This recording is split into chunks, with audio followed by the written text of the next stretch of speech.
मैं doctor Bhupendra Gaydhane, plastic and cosmetic surgeon इन नागपुर। आज हम बात करेंगे एक relatively common conditions in female जिसे एक्सिलरी ब्रेस्ट बोला जाता है या accessory breast tissue in bilateral armpits भी बोला जाता है। तो बेसिकली कुछ 6 से 8% फीमेल्स में ये पाया जाता है कि एक नॉर्मल ब्रेस्ट के अलावा एक आर्मपिट या एक्जिला में एक गार्ड सी बन गई, एक स्वेलिंग सी आ गई, एक उभार सा आ गया। तो ये क्या होता है?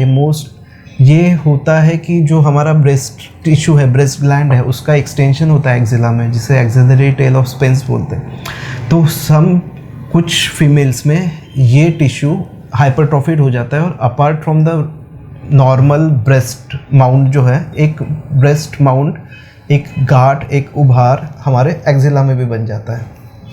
तो ये क्या नॉर्मल है, एबनॉर्मल है? नहीं, ये काफ़ी एक normal variation of normal breast tissue है।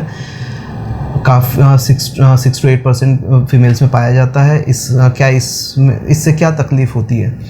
इसमें जैसे नॉर्मल मेंस्ट्रुएशन में एक पेन, मैस्टेल्जिया, एक हेवीनेस इन चेस्ट, एक पेन जो ब्रेस्ट में पाई जाती है, वो सेम चीज़ इसमें पाई जा सकती है।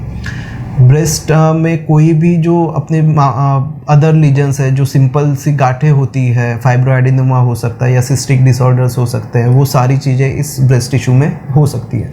बेसिकली है तो ब्रेस्ट का पार्ट ही, तो उसमें ये सारी चीज़ें हो सकती हैं।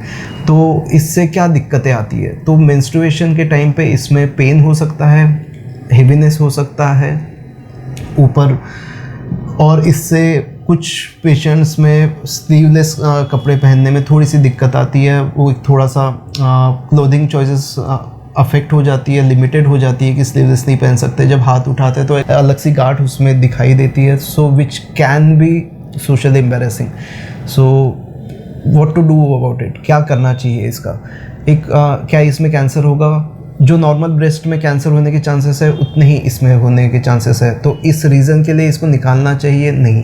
बट अगर हमें इसके वजह से कॉस्मेटिक तरीके से कोई तकलीफ़ हो रही है, या फिर दिखने में ठीक नहीं लग रहा है, या फिर डबल ब्रेस्ट की फीलिंग आ रही है, तो इसको डेफिनेटली हम इजीली निकाल सकते हैं, इसको ट्रीट कर सकते हैं, और ये 100% इंश्योरेंस में कवर भी हो सकता है। तो इसको ऑपरेशन करने के 2 तरीके होते हैं। एक जो कन्वेंशनल ओपन सर्जरी है कि हमने जो एक्स्ट्रा स्किन है और एक्स्ट्रा, इसमें बेसिकली एक्स्ट्रा स्किन है, फैट है और ब्रेस्ट ग्लैंड है।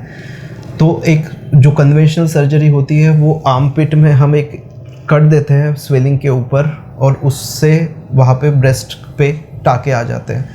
तो वो जो सूचर लाइन है वो एक्जिला के अंदर हम छुपा सकते हैं, और जब भी एक्जिला में क्रीज लाइंस होती है, जो शरीर में नॉर्मल क्रीज लाइंस होती है, उसमें वो निशान छुप जाता है। 3 से 6 महीने बाद उसका निशान का दिखना काफ़ी कम हो जाता है। बट अगेन, अगर हमें ब्रेस्ट पे कोई भी कट या निशान नहीं चाहिए, तो हम उसमें लाइपोसक्शन डेफिनेटली कर सकते हैं। लाइपोसक्शन में हम क्या करते हैं कि जो एक्जिला के एंटीरियर बॉर्डर है, एक्जिला में एक छोटा सा होल करते हैं 5 से 6 मिलीमीटर का, उसमें से लाइपोसक्शन करके सारी ग्लैंड टिश्यू और फैट हम निकाल देते हैं। जो एक्स्ट्रा स्किन होती है, बल्ज होती है, उसके ऊपर हम और लाइपोसक्शन के बाद में प्रेशर गारमेंट दे देते हैं, जो हमें 3 से 6 हफ्ता पहनना होता है, जिसके चलते 80% ऑफ द स्किन रिट्रैक्ट हो जाती है। स्किन आफ्टर लाइपोसक्शन के बाद में जो एक्स्ट्रा स्किन है वो कितनी वापस जाएगी, वो पेशेंट टू पेशेंट डिफ़र करता है। अगर कोई सिग्निफिकेंट वेट लॉस हुआ है तो ऑलरेडी स्किन की रिट्रैक्शन पावर काफ़ी कम हो चुकी है। अगर एज ज़्यादा है, लाइक 35 से ऊपर है, तो स्किन की रिट्रैक्शन पावर थोड़ी कम हो जाती है compare to the younger age. तो इसमें हम लाइपोसक्शन करके जो स्किन एक्सेस है वो प्रेशर गारमेंट से काफ़ी हद तक के उसको कम किया जा सकता है।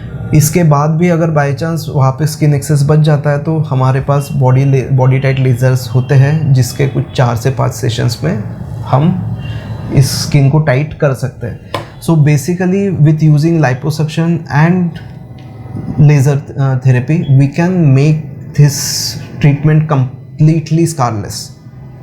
Without a single scar on the breast, we can get rid of this axillary breast tissue.